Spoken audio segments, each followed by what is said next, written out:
ahanditse amaherezo y'Abisiraheli. Tugiye kureba icyigisho kitubwira amaherezo y'Abisiraheli mu rwandiko Pawulo yandikiye Abaroma mu gice cya 11 handitsemo amaherezo y'Abisiraheli. Iyo uhereye mu gice cya 9 ubona uburyo Pawulo yaterwaga agahinda no kutizera kw'Abisiraheli. Wajya mu gice cya 10 ukabona uburyo Abisiraheli bivukije gukiranuka kw'Imana, ariko igice cya 11 kikavuga amaherezo y'Abisiraheli ngo mbese ibyo byose byagiye bibaho bitandukanye, amaherezo yabo yabaye ayahe. Reka mbere yuko tubumbura ijambo ry'Imana nanone twicishe bugufi mu mutima, duhumeka amaso maze dusenge. Mana yacu y'ubushobozi n'ububasha turagushimiye, tugushimiye ko ari wowe waturemye mu ishusho yawe, tugushimiye ko waducunguye tumaze gucumura, tugushimiye ko wadukurikiranye ukavanwa mu ijuru no kudusobanurira iby'agakiza, tugushimiye uburyo nta na kimwe utakora ngo ibyacu bizagende neza. Ijambo ryawe ritubwira yuko ubwo watanze umwana wawe utabura kumuduhana n'ibindi. Uhabwe icyubahiro. Turagusabye ngo uduhe imitima ikwizera, uturinde kukugiraho impungenge ngo twumve rwose tugushidikanyaho. Turagusabye ngo imitima yacu ibashe kukwizera kandi ibashe kugukingurikira, kukugirira icyizere bidutere kukwiyegurira, kuko tuzi yuko ibyo twifuriza ari byiza gusa nta kibi kibirimo. Izina ryawe nirihimbazwe. Tugushimira ibintu byiza duhereye muri aya materaniro mu byumweru bibiri no muri uyu mwanya tugiye kubumbura ijambo ryawe. Turagusabye ngo umwuka wera abe hagati muri twebwe. Turagusabye ngo isezerano ryawe yuko aho 2 cyangwa 3 bazajya bateranira uzaba uri kumwe nabo wongeye kubidusohoreza, kandi isezerano ryawe yuko iyo ubwoko bwawe bwateranaga ukaganira ibitabo byo mu ijuru byavugurwaga maze ukandika. Turagusabye ngo amasezerano adusohorere muri uyu mugoroba kugira ngo dushime izina ryawe. Tugiye kwiga icyigisho kivuga iby'amaherezo y'Abisiraheli. Turagusabye ngo amabanga yose akirimo yatuma urugendo rwacu rutubera rwiza, tubashe kuyasobanukirwa kandi atugirire umumaro. Tubisabye mu izina rya Yesu umwami wacu, amen. Amaherezo y'Abisiraheli mu gice cya 11 cy'urwandiko Pawulo yandikiye Abaroma. Nuko ndabaza nti mbese Imana yaciye ubwoko bwayo? Reka da, kuko nanjye ndi umwisirayeli wo mu rubyaro rwa Aburahamu wo mu muryango wa Benjamini. Imana ntiyaciye ubwoko bwayo yamenye kera. Ntimuzi ibyo ibyanditswe bivuga kuri Eliya ubwo yivovoteraga Abisirayeli abarega ku Mana ati, mwami bishe abahanuzi bawe basenya n'ibicaniro byawe, nanjye nsigaye jyenyine kandi barashaka kunyica. Mbese Imana yamushubije iki? Yaramushubije iti, nishigarije abantu 7,000 batarapfukamira Bali. Nuko rero uko niko bikimeze no muri iki gihe. Hariho abantu bakeya basigaye batoranijwe kubw'ubuntu, ariko ubwo bibaye kubw'ubuntu ntibikiri kubw'imirimo, kuko bitabaye bityo ubuntu ntibwaba ari ubuntu. Iyo turebye uburyo Abisirayeli bagiye bagomera Imana banyura mu nzira zabuzanijwe, abagiye baza mu gitondo twagiye tubiganiraho, byatumye Pawulo abaza ikibazo kibaza ngo mbese Imana yaciye ubwoko bwayo yamenye kera? Bwabo yatoranyije ikayisezerana na Aburahamu, ikavuga yuko rwose izamuha umugisha, kandi ikavuga yuko uzamwifuriza umugisha nawe azawuhabwa. Mbese kuko kunanirana kwabo byateye Imana kubaha ikiganza ibasezeraho? Ndagira ngo mbabwire yuko nubwo Abisirayeli bahemukiye Imana, murabizi neza yuko n'igihe Yesu yari agiye kubambwa, ngo igihe Pilato yari arimo aganira na Yesu, ngo yaramubajije Abayuda ngo mbese hagati y'Abaraba na Yesu murashaka ko bambane nkabambura nde? Bati turashaka yuko bamba Yesu maze ukabambura Baraba. Maze yongera kubabaza ngo mbese bamba umwami wanyu? Baramusubiza ngo nta mwami dufite keretse Kayisari. Ndetse muzi yuko igihe Pilato yaramaze gukaraba ababwira ati njye nta cyaha mubonyeho kandi nta maraso yamiho, baramubwiye bati amaraso yazatubeho no ku bana bacu. Ariko nubwo bisabiye umuvumo umeze gutyo, ndagira ngo mbabwire yuko nubwo bakomeje kugenda bananirana, Imana ntiyaciye ubwoko bwawe yamenye kera, kuko igihe cyose yagiye igiramo abantu bari mu murongo wayo mwiza. Ariko hari ibyo yagiye ibakorera kugira ngo bibabere uburyo bwo kongera kugaruka no guhindura icyerekezo. Nk'uburyo bajyaga bajyanwa mu bunyage, bwabaga ari uburyo burimo urukundo rwinshi, Imana igira ngo irebe ko yabakemura, irebe ko yakongera ikabigarurira, hari uburyo Imana yagiye ikoresha ngo irebe ko yakongera ikabashyikira nubwo bumvaga batumva agaciro kabyo n'umumaro wabyo. Umurongo wa 11, nuko ndabazana basitariye kugwa rwose ntibikabeho, ahubwo kugwa kwabo kwatumye agakiza kagera ku banyamahanga kugira ngo bitere Abisiraheli ishyari. Ariko ubwo kugwa kwabo kwabereye abari mu isi ubutunzi, kandi gutuba kwabo kukabera abanyamahanga ubutunzi, ntazo kugwira kwabo. Ntabwo rero basitariye kugwa rwose, ahubwo ikintu cyababayeho cy'uburyo Imana yabaye ibaretse. Hari n'amagambo Imana yigeze ibwira Yesaya mu gitabo cya Yesaya ngo mbaye nkuretse akanya gato, ngo ariko nzakugarukira ngufitiye urukundo. Ndakuretse ngo ubanze utekereze imigisha wari ufite kubwo kubana nanjye, kandi ubanze ubone igihombo uzagira kubwo kutabana nanjye. Mbaye nkuretse gatoya, burya imigisha irimo kuza yiyungikanya, abantu ntabwo bashobora kumenya uburyo agaciro k'iyo mishingisha kagenze gute kangana. Nigeze mbabwira iby'umwami w'Abisirayeli witwa Salomo. Igihe Abisirayeli bari bafite umwami mwiza witwa Salomo, mu gice cya 11 cy'igitabo cya mbere cy'Abami ku murongo waho wa 4, iby'umugabekazi w'Isheba yaje akavuga ati rwose numvise inkuru z'ibyawe nkiri iwacu sinazemera, kugeza ubwo naje kubyirebera, kandi nsanze ibyo batambwiye biruta ibyo bambwiye. Maze avuga amagambo akomeye ati hahirwa abagaragu bawe bakwibera imbere, umunsi ugashira ukwezi kugashira, Uwiteka wakwimitse ngo ujye ubacira imanza zitabera, mu gihe ahandi hose baca imanza zibera. Imana yagize neza. Ariko mu gihe uwo mugabekazi w'Isheba yavuga ngo umugisha ungana utyo, Abisirayeli ntabwo bajyaga babona umugisha bafite kubwo kugira umwami mwiza wubaha Imana. Igihe Abisirayeli bari bakibona imigisha, ntabwo bashoboraga kumva agaciro kayo. Maze Imana yababwira iti mbaye mbaretse gatoya ngo mwiyumvishe imigisha mwabonaga agaciro kayo, kandi mwiyumvishe igihombo muzagira kubwo kutayigira. Mbaye mbaretse gatoya. Aha rero uyu murongo ntabwo basitariye kugwa kwa rwose, ahubwo kugwa kwabo kwatumye agakiza kagera ku banyamahanga.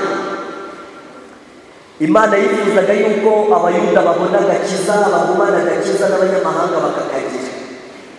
Kandi Imana yifuzaga yuko agakiza k'abanyamahanga kabageraho biciye mu bayuda. Imana yifuzaga ko agakiza gaca mu bayuda kakagera ku banyamahanga. Kandi iyo nshingano ntabwo abayuda bigeze bayubahiriza. Bamaze kuyinanirwa, Imana yakoze icyo bita kwiyeranja, ishakisha ubundi buryo agakiza gashobora kugera ku banyamahanga, abayuda batabigizemo uruhare, ariko ubwo abayuda baba bagize ingorane. Ndagira ngo mumenyeshe yuko iyi Imana yemeye kuturana n'umuturanyi, Imana iba yifuza yuko agakiza k'uwo muturanyi kazawucamo, kugira ngo nikaramuka kaguciyeho kakamugeraho, Imana izaha uwo muturanyi agakiza, ariko kandi kukabona kwe nawe bizaguhesha umugisha. Urumva ukuntu Imana ari nziza. Imana yifuza yuko umuturanyi duturanye azamenya agakiza biciye muri twebwe, maze ubwo natwe tukaba tubonye umugisha. Ariko iyo tudakoze iyo nshingano Imana yari idutegerejeho, Imana yiranja muri za nzira zayo zirenga 1000, igashaka uburyo uwo muntu izamumenyesha agakiza, ariko twebwe tukabigiriramo ingorane, kuko ubwo akamenya twebwe tuguye. Agakiza rero k'abanyamahanga kagombaga kuzabageraho biciye mu Bisiraheli. Imana yifuzaga yuko abanyamahanga bazamenya Imana kubwo kuyimenya kw'Abisiraheli, ariko Abisiraheli badakoze iyo nshingano neza, Imana iriyeranje ishaka ubundi buryo abanyamahanga agakiza kazabageraho, ariko kabageraho abayuda bamaze kugwa. Niko uyu murongo uvuga. Haravuga ngo ahubwo kugwa kwabo kwatumye agakiza kagera ku banyamahanga kugira ngo bitere Abisiraheli ishyari. Ntabwo ari itegeko ryari ryanditse ridakuka yuko byanze bikunze abanyamahanga bagomba kugerwaho n'agakiza ari uko abayuda baguye. Oya, ahubwo itegeko ryariho ryavugaga ngo iki? Ryavugaga yuko abanyamahanga bagomba kugerwaho n'agakiza, n'abayuda bagenda gute bagafite.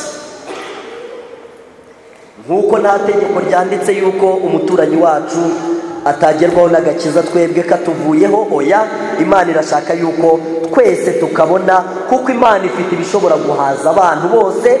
Agakiza kayo ntabwo kabarwa ngo tuvuge ngo ntabwo kahabwa ngo gahabwe n'uri. Oya, ahubwo abantu bose bagahabwa babigizemo uruhare. Uyu murongo rero 13, ariko ndababwira mwebwe abanyamahanga yuko nubahiriza umurimo wanjye, kuko ndi intumwa ku banyamahanga, kugira ngo ahari intera ishyari bene wacu mbone uko nkiza bamwe muri bo. Ubwo gucibwa kwabo guhesheje abari mu isi kwiyunga n'Imana, kugarurwa kwabo nikuzaba kuzuka. Ubwo ifu y'umuganura ari iyera n'irobe naryo nuko riri, kandi ubwo igishyitsi ari icyera n'amashami nayo niko ari. Ariko niba amashami amwe yarahwanyuwe, nawe uri umunzenze wo ku gasozi, ukaba warateye inyungurukira hagati y'amashami, ugasangira nayo amakakama y'igishyitsi cyayerayo. Ndagira ngo mwumvire isomo uburyo riremereye. Ubundi agakiza kavuye ku Bayuda,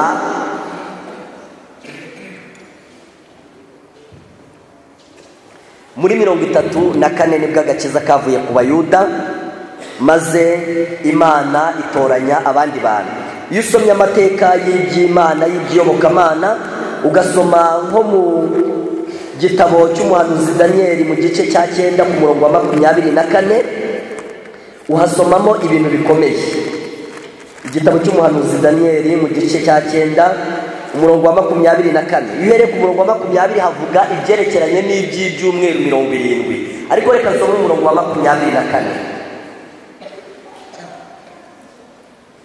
Ibyumweru 70 bitegekewe ubwoko bwawe n'umurwa wera, kugira ngo ibicumuro bicibwe n'ibyaha bishire, no gukiranirwa gutangirwa impongano, haze gukiranuka kw'iteka, ibyerekanwe n'ibyahanuwe bifatanishwa ikimenyetso, ahera cyane hasigwa amavuta. Aya magambo igihe Daniyeli yari arimo asenga mu gice cya 9 ngo yatura ibyaha by'ubwoko bwe, nibwo yaje gusangwa na marayika. Yari arimo yibaza ati se mbese ibyaha by'ubwoko bwanjye ntibishobora kuzatuma igihe twagomba kuzamara mu bunyage cyiyongera? Igihe yari afite agahinda kenshi yibaza iby'igihe bazagira mu bunyage, nibwo marayika yamusanze aramubwira ati, Daniyeli mugaragu w'Imana, ibyumweru 70 bitegekeye ubwoko bwawe, bitegekeye umurwa wera, kugira ngo ibicumuro bicibwe, ibyaha bishire, gukiranirwa gutangirwa impongano, haboneke gukiranuka kw'iteka. Ushobora kwibaza ati ubwoko bwa Daniyeli bwari ubuhe? Kubwo iri somo rivuga yuko ubwoko bwa Daniyeli Imana yabuhaye ibyumweru 70, kandi iri somo rivuga iki Imana yahereye ubwoko bwa Daniyeli ibyumweru 70. Ibyumweru 70 bitegekeye ubwoko bwawe n'umurwa wera, kugira ngo ibicumuro bicibwe. Imana yahaye ubwoko bwa Daniyeli ari bwo Bayuda ibyumweru 70, igira ngo ibicumuro bizacibwe, igira ngo ibyaha bizashire, igira ngo bazagere ku gukiranuka kw'iteka. Bitewe n'uko ubwoko bwa Daniyeli bwari bufite inshingano iremereye yo kugira ngo ibyaha bizabashiremo, yo kugira ngo gukiranuka kw'iteka kuzaboneke, byatumye Imana ibahigiye. Imana ibaha igihe kingana n'ibyumweru 70 kugira ngo irebe yuko ibicumuro byacibwa, kugira ngo irebe yuko ibyaha muri bo byashira, kugira ngo irebe yuko gukiranuka kwageza gute kwagerwaho. Ibaha igihe. Imaze kubaha igihe, ibatuma ari intumwa kugira ngo irebe yuko iyo nshingano ikomeye kandi iremereye yazagerwaho. Iri somo rivuga igihe kubara ibyo byumweru byagombaga gutangirira n'igihe byagomba kurangirira.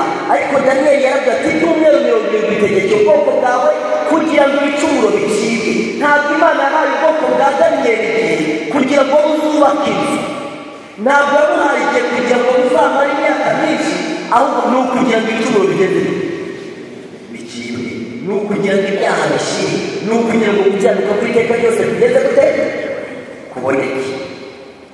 Iyo nshingano n'Imana ihera umuntu wese igihe. Ariko ndagira ngo mbabwire yuko ibyumweru 70 byahawe Abayuda byarangiye muri 34, ariko birangira icyo babiherewe batagenje gute batakigezeho. Kuko Imana yabahaye ibyumweru 70 ngo ibicumuro bicibwe, ngo ibyaha bishire, ngo gukiranuka kw'iteka ryose kuboneke. Bitewe n'iyo nshingano ikomeye Imana ibahigiye, ibatuma intumwa, ariko igihe cyabo kirangira muri 34 ibicumuro bitagenje bite bidaciwe, ibyaha bidashize, gukiranuka kutabonetse, ariko kuko igihe cyo kidahagarara cyo kigenza gute? Kirarangira. Igihe cy'abayuda itorero ryabanje rya Gikristo, mu gihe cy'abayuda igihe cyabo cyarangiye muri 34, ariko icyo bagiye batakigezeho. Nuko muri 34 niko Pawulo yavuze amagambo ariko byakozwe n'iki cya 13, ubu ngubu bwo mwanza gakiza duhindukiye abanyamahanga, kandi nimwirebe rwose yuko muri abana ba Aburahamu, nimwirebe rwose yuko muri urubyaro rwa Yakobo, ahubwo ubu ngubu agakiza gahindukiye abanyamahanga. Ayo magambo Pawulo yatangaza ku mugaragaro nyuma y'uko igihe cy'abayuda kirangira. Ndagira amabwire ko abayuda bishe Mesiya igihe cyabo nticyarangira, kuko Bibiliya ivuga ko bari barahawe ibyumweru 70. Nicyo gituma muri 34 ari igihe cy'abayuda cyarangiye, maze Imana ihindukirira abanyamahanga. Ririya somo rero twasomaga riravuga ngo Imana yaje gutoranya abanyamahanga kugira ngo itere ishyari Abisiraheli, kugira ngo irebe yuko yakiza bamwe muri bo. Niko uriya murongo twarimo dusoma wo mu Baroma mu gice cya 11, twari turi gusoma ku murongo wa 17, ariko amashami amwe ariko niba amashami amwe yarahwanyuwe, nawe uri umunzenze wo ku gasozi, ukaba warateye nk'ingurukira hagati y'amashami, ugasangira nayo amakakama y'igishyitsi cya Elayo. Uyu murongo wa 17 ubamo ibiti bibiri, ubamo igiti cyitwa umunzenze wo ku gasozi, ukabamo n'igiti bita Elayo nziza. Umva uko uvuga. Ariko niba amashami amwe yarahwanyuwe, nawe uri umunzenze wo ku gasozi, ukaba waratewe nk'ingurukira hagati y'amashami, ugasangira nayo amakakama y'igishyitsi cya Elayo. Imana yahwanyuwe amashami ku giti cya Elayo. Igiti cya Elayo ni Kristo Yesu, kandi amashami yari ateyeho ni Abisiraheli. Abisiraheli bari kavukire kuri ayo mashami, kuri icyo giti, ariko twebwe twavutse nk'abanyamahanga dutewe ku giti cyitwa umunzenze wo ku gasozi. Nicyo twakuragamo amakakama y'ibyo twakoraga. Nuko Imana iza kuduhwanyura kuri icyo giti cyitwa umunzenze wo ku gasozi, idutera kuri Elayo nziza tutagenze gute? Tutavutseho. Ihwanyuyeho bene yo abayivutseho.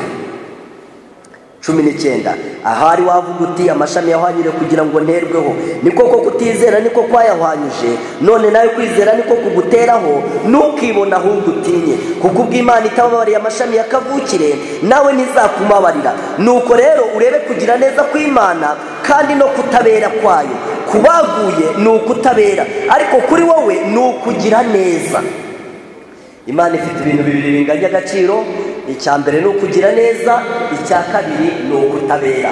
Abayuda muri 34 bagezweho no kutabera, maze bahwanyurwa ku giti cyitwa Elayo nziza, kuko bagaragaje yuko ari amashami atagira umumaro, maze batabwa ku gasozi.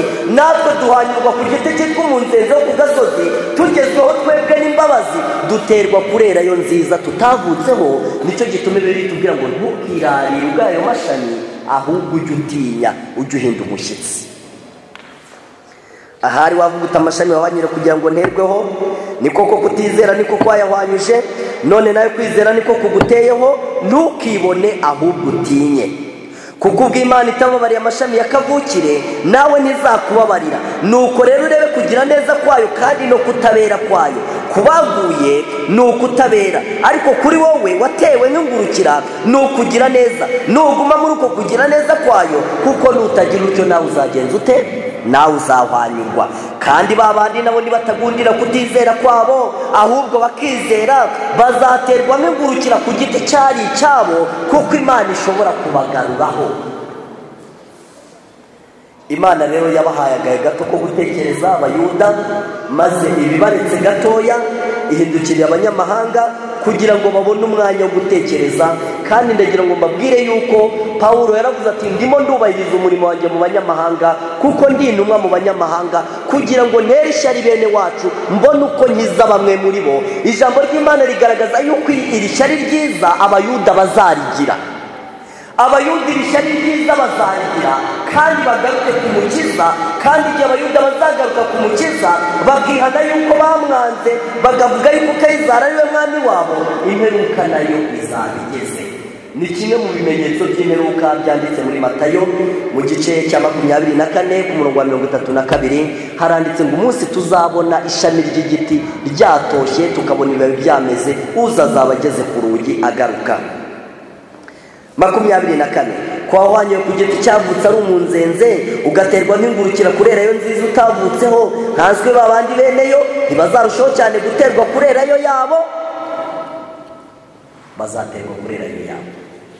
Ndagira ngo bumvishe yuko rero twavutse tutari kuri Kristo ndetse baranditse ngo ntitwari dufite Imana rurema nta byiringiro twari dufite twari dutegereje gucirwaho iteka ariko Imana kubw'imbabazi zayo idutera kurerayo nziza tutavutseho kandi duhwanyura ku munzenze ku gasozi twari duteyeho.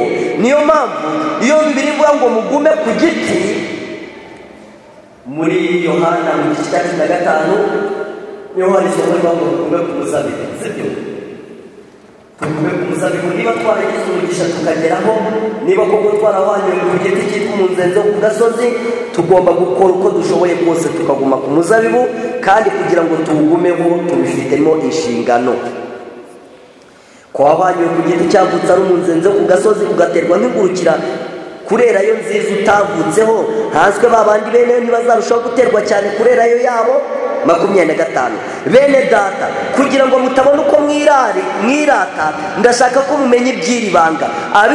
Abisirayeli bamwe banangiye imitima ariko si bose kugeza ubwo abanyamahanga bazinjira mu itorero bakagera ku mubare ushyitse. Imana irakorana n'abanyamahanga kandi birashaka ko hari umubare ugomba kugeza ute. Hari impamvu Yesu ataragaruka uyu munsi. Sibyo? Ntabwo ari uko nta bantu bajya mu ijuru, nta nubwo ari uko kugira ngo abantu bose bazihane, kuko Bibiliya ivuga yuko n'ubundi abantu bose batazagenda gute batazihana. Ariko ushobora rwose ni umukeza ataragaruka uyu munsi kandi n'ubundi gutinda ko abantu bose batazihana. Ndagira ngo umuntu wese agombe kumenya yuko hari umubare ugomba kwinjira ukuzura ugashyika, kandi uwo mubare numara kuzura ugashyika urugi ruzahita rugeza gute ruzahita rukingwa. Bibiliya ivuze ku murongo wa 25 ngo bene data kugira ngo mutabona uko mwirata ndashaka ko mumenye iby'iri banga. Abisirayeli bamwe banangiye imitima ariko si bose kugeza ubwo abanyamahanga bazinjira bakagera ku mubare ushyitse. Abanyamahanga nibo bamara kugera ku mubare ushyitse agakiza ku banyamahanga kazahita karangira kandi uzaba utarinjiye azaba agize ingorane. Nk'uko muzi ko hano abantu bagombaga kwinjira ariko abantu bakerewe baraje basanga urugi rwagenda. Ndetse mu butumwa bwiza bwa Yesu bwanditswe na Luka haranditse ngo mugire umwete wo kunyura mu irembo rifunganye. Ndababwira ukuri ko benshi bazifuza kurinyuramo ntibigenze bite ntibibakundire. Nyir'urugo namara guhaguruka agakingura urugi rw'urugo rwe muzatangira kurukomanga muhagaze hanze maze azabaza ati ko ntabazi. Muzamubwira muti kandi twarariraga imbere yawe tukanywera imbere yawe ukigishiriza mu nzira z'iwacu. Azabera ati ni ukuri sinigeze kugeza gute sinigeze kuhamenya. Iryo somo riravuga ngo mugire umwete wo kunyura mu irembo rifunganye. Ndababwira ukuri ko benshi bazifuza kurinyuramo ntibyemereye. Njya nibuka umugabo wita mu Kristo ngo igihe yari ari mu rugendo ngo baramubwira bati urareba ririya rembo?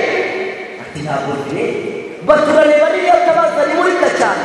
Ati ndaribonye. Ati bwayihute cyane utagira umuntu usuhuza mu nzira utagira umuntu ubaza amakuru. Nk'uko uko bagenda mu misozi y'ubuhungiro mu midugudu bagendaga biruka cyane bakagenda bavuga bati ubugingo budakira nzakugeraho cyane.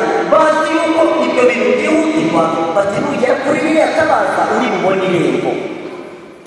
Mukristo arihuta cyane ageze kuri iryo rembo abona haranditse ngo nimukomange muzakingurirwa. Akomanga rimwe akomanga kabiri maze batinda kumukingurira ariko atangira kuririmba atari imbere mu nyugururire nubwo nakoze ibyaha ndasezerana ko ntazongera kubikora.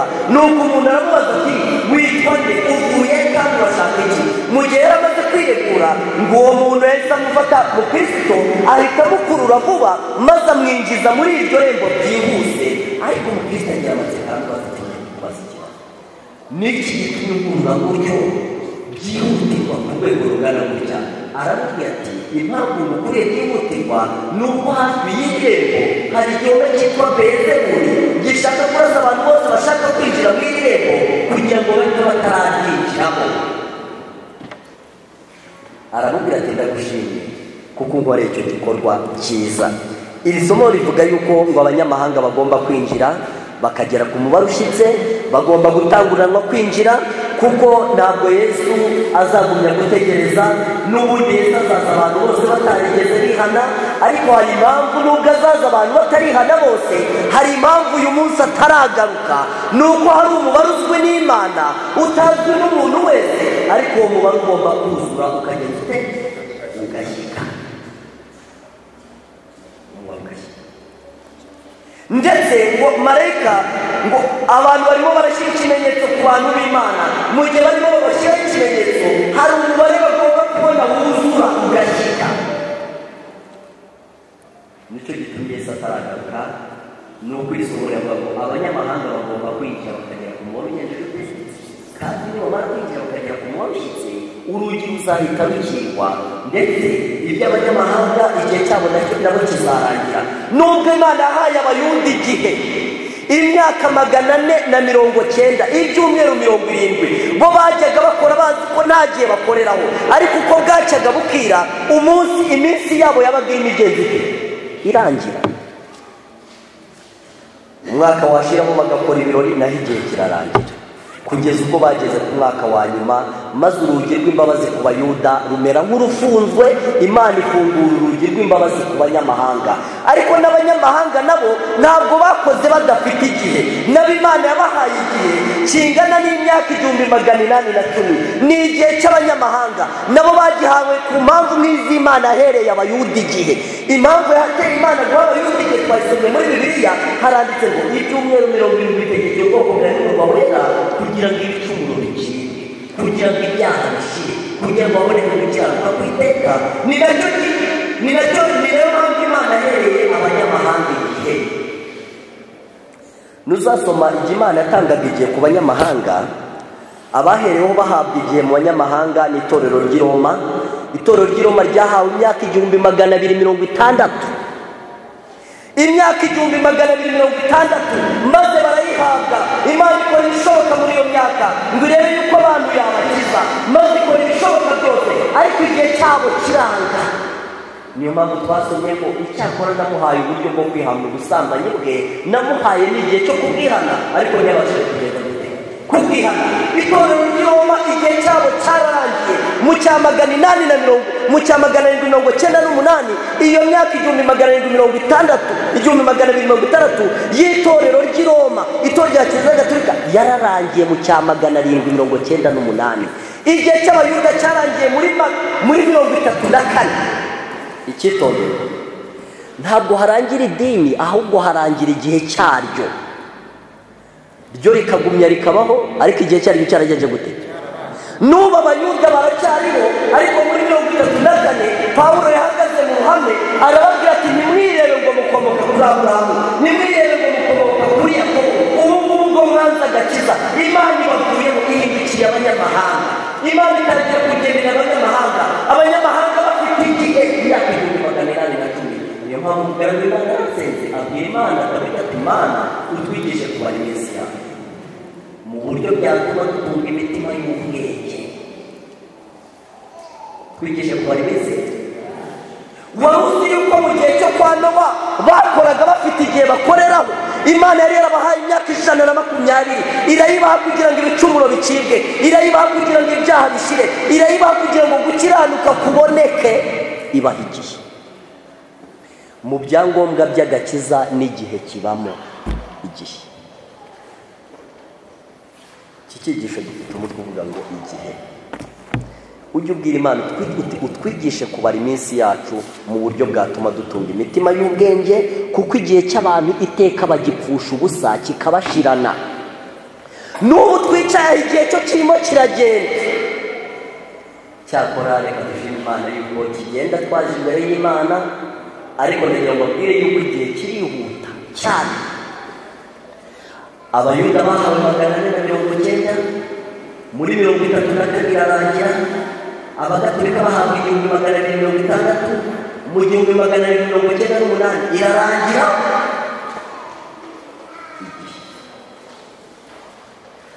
Igihe ni ikintu gikomeye cyo kwitonderwa, kandi ndagira ngo mbabwire yuko niyo umuntu avutse Imana imuha igihe.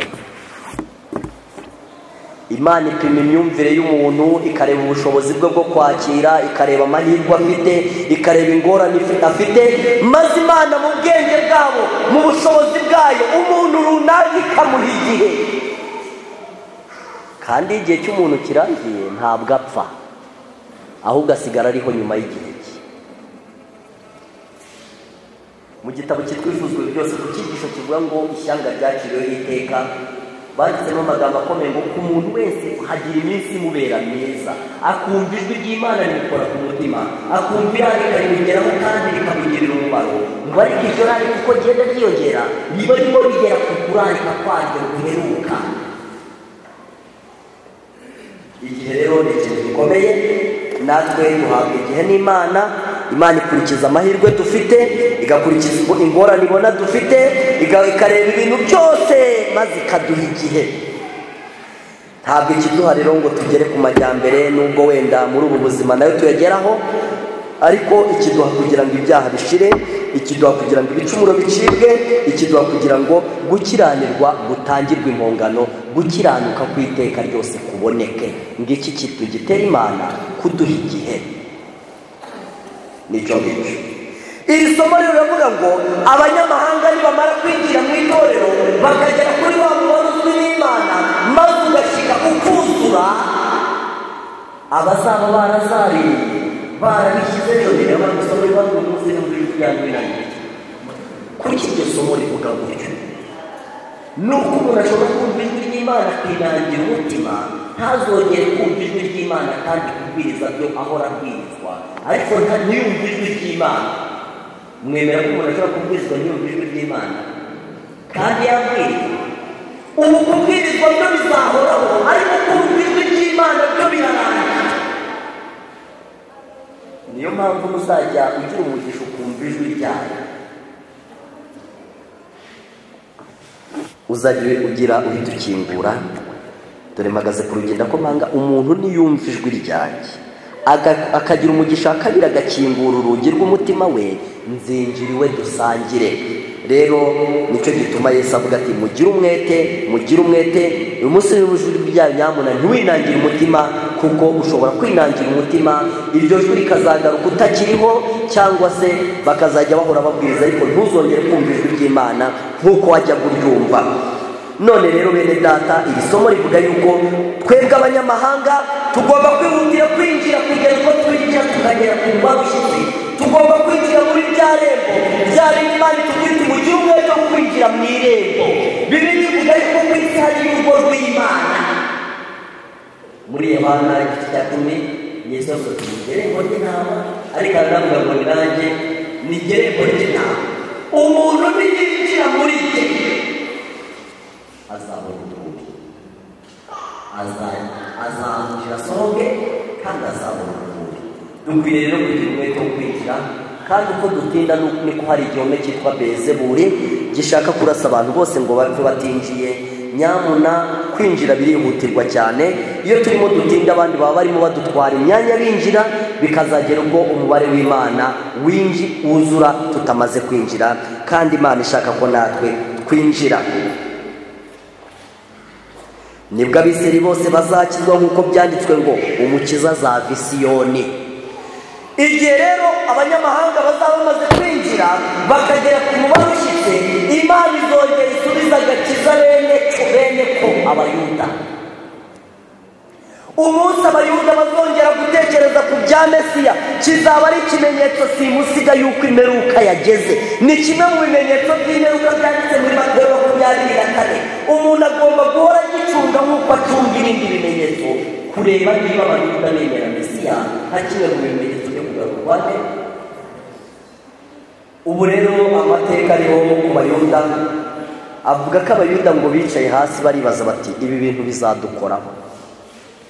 Abayuda ngo bamaze kubona ibintu bya Yesu bishobora kuzabakoraho, baravuze bati nawe uyu muntu duhora turisha, umuntu wese araza ati nimuze tujye kubereka aho yavukiye, umuntu wese araza ati nimuze tujye kubereka aho yazengeraga, tumeze nk'abakarani bereka abantu ibintu batabijyamo, sibyo? turi abacacu, uwo muntu ntitumwemera, ariko niwe ugenjeje ute, niwe udutunze. kuko ubundi igihugu cya Isirayeli gitunzwe n'ibyo bita ubukerarugendo, ntabwo gifite ibindi bintu bikomeye. ubukerarugendo nibwo bugitunze. ubu rero mu gihe barimo bajijuka bakibaza bati dukwiriye kwibaza iby'uyu muntu isi yose igeze ite. igihugu cya Isirayeli nicyo gisurwa cyane, ntabwo gisurwa kubw'indi mpamvu yose, gisurwa kuko Yesu yahavukiye akahakurira kandi akahapfira akazuka, sibyo? bituma abo mu bihugu byose, mu migabane yose y'isi, buri munsi abari abantu bashize bazanye amafaranga menshi cyane kugira ngo barebe aho Yesu yavukiye, kugira ngo barebe aho yakoreye umurimo, barebe Yorodani yabatirijwemo, maze ubu bareba ndetse baribaza bati ibi bintu urabona ko bitazadukora uyu muntu dutunze tutumwemera.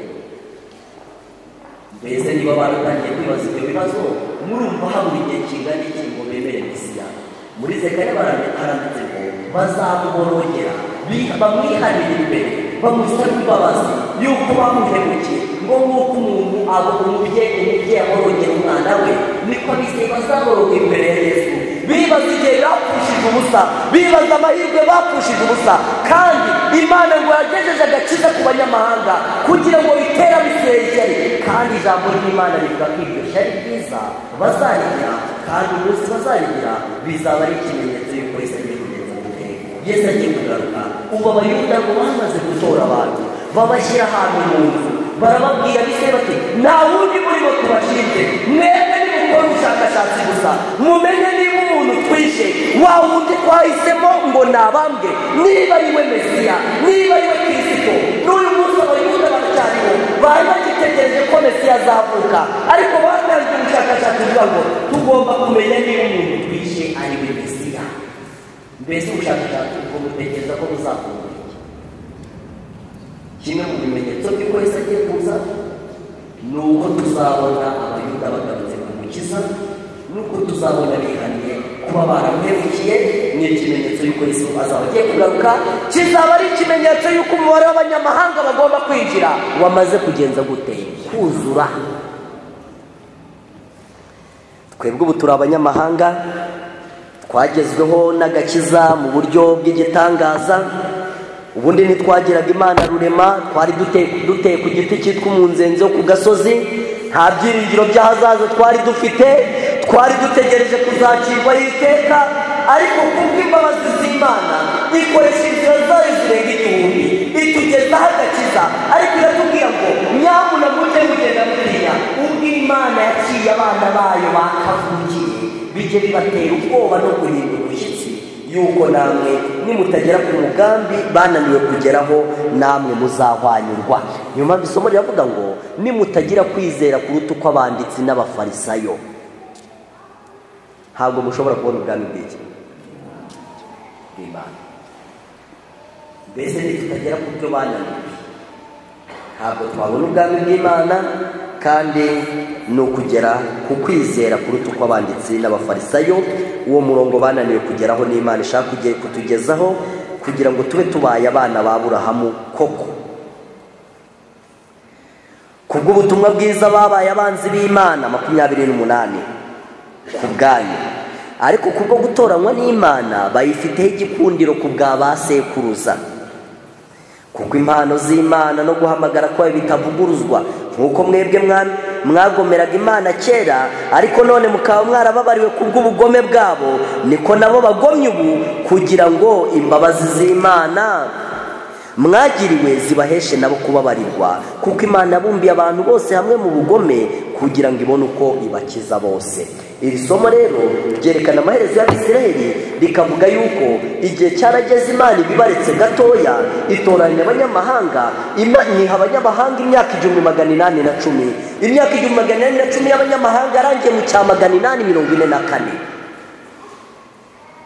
Imana itangira guha abantu igihe ku giti cyabo.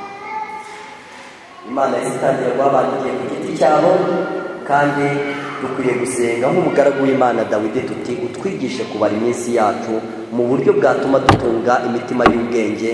Imana idushoboze kumenya yuko mu gihe cyo kwa Nowa nubwo batari babizi ariko bari bafite igihe bakoreraho. Imana idushoboze kumenya yuko abayuda nubwo batari babizi bari bafite igihe bakoreraho. Imana idushoboze kumenya yuko abanyamahanga amatorero yayo atandukanye bafite igihe bakoreraho, kandi n'umuntu ku giti cye afite igihe akoreraho. Igihe rero cyo ntigihagarara kandi igihe kirarangira, nyiracyo akagumya akabaho ariko akabaho ameze nka Kayini, ngo nta wundi murasire w'umucyo ushobora kwinjira mu mwijima umugose. Imana ngo igeraho ikamurarika ubuheruka. Niyo mpamvu iyo tuvuga ngo imbabazi zizarangira tuba tuvuga iki? Tuba tuvuga yuko umuntu uyu munsi yanga imbabazi, Imana ikamuhendahenda, ikazagera ubwo imuhendahenda buheruka, ubundi Imana undi akazazanga nawe ikazamuhendahenda buheruka, abantu imbabazi zikagenda zishira mu isi gutyo. Nigeze mbaza nti hari ikimenyetso tuzabona? Mbese n'izuba rizanga kuva? Mbese n'imvura izagwa ntihite? Mbese ni umuriro uzaza mu kirere ngo tubwire ko imbabazi zarangiye? Abantu bamwe imbabazi zagenda zibashiraho, ariko hari ibimenyetso abantu baba bagifite z'uko imbabazi z'Imana zikibariho. Ijwi ry'umwuka w'Imana riba rikibakomanga, riba rikibibutsa n'ibimenyetso by'imbabazi. Ariko uko umuntu arushaho kurininira, uko umuntu arushaho gutinda kwitaba, niko Imana ngo igeraho ikamurarika ubuheruka. Amahirwe rero arahari ku Bisiraheli yuko Imana izabagarura ikabatera nk'ingurukira ku giti cyari icyabo, ariko babitesheje agaciro, ntibamenye amahirwe yo kubaho bateye kuri icyo giti, kugeza ubwo rwose icyo giti bagihwanyuweho. Muri iryo somo ryanditse muri Yohana 15 baravuga ngo ishami ryose ryo muri ryo ritera imbuto arikuramo, iryera imbuto aryanganyaho amahage ngo rirusheho kwera imbuto, ngo ayo mashami rero agenda akurwaho, ngo azagenda atera azageza igihe cyo kuzatwikwa. Ayo mashami agenda akurwaho kubera yuko atera imbuto, azagenda akurwaho umunsi ku wundi, maze igihe kizagera ngo ayo mashami ateranywe maze abone atwikwe igihe azaba amaze kugwira, amaze kuba menshi. Reka rero twe kukwanyurwa nk'ishami ritera, ahubwo reka tube ishami ryera, kandi Imana idukorera ibyo yasezeranye, ishami ryera. Impamvu zose ngo ibyo bita amahage, ibyaha bitwizingiraho, ibintu bimera n'ibitubuza umutekano, nitugenda twera imbuto Imana izagenda ibitumaraho kugeza ubwo izadusiga turi abantu bayo baboneye, bayihesheje icyubahiro mu cyimbo cyo kugira ngo duhwanyurwe. Ahubwo Imana izagenda itumaraho amahage, igenda idutunganya, ituremamo gukiranuka kwayo, maze tugire abantu bakwiriye rwose. Nubwo twatewe nk'igurukira, nabwo guhanyurwa birashoboka, kuko ngo n'abandi barahwanyuwe. Dukwiriye kugenda dutinya, ntitukibona ahubwo dutinye. Ubwo Imana itabariye amashami ya kavukire, natwe ntizatubabarira. Muri Yuda ho baranditse ngo ubwo itababariye abamarayika, bakavuga ngo ubwo itababariye Sodomu n'Igomora, bakavuga ngo ubwo itababariye isi ya mbere, berekana ko abantu badakwiriye kuvuga bati byanze bikunze, oya, ahubwo ni ukugera ku cyabo bananiwe, icyo cyaduhesha umugisha abo batabonye. Imana rero iduha umugisha, twebwe abanyamahanga dufite amahirwe, twebwe Imana yatoranyije igihe abayuda bari bamaze kwanga, twebwe Imana yahaye imyaka ingana n'260 ikadukurikirana, idushoboze ngo igihe cyacu kitazadupfira ubusa, ahubwo igihe cyacu kizatugirira umumaro, tuzakiyegurire n'Imana, kandi tuzahinduke abakobwa n'abahungu babereye kuzaba mu bwami bw'Imana. Imana ibidushoboze twese muri uyu mugoroba kubw'ubuntu bwayo, mu izina rya Yesu, amen.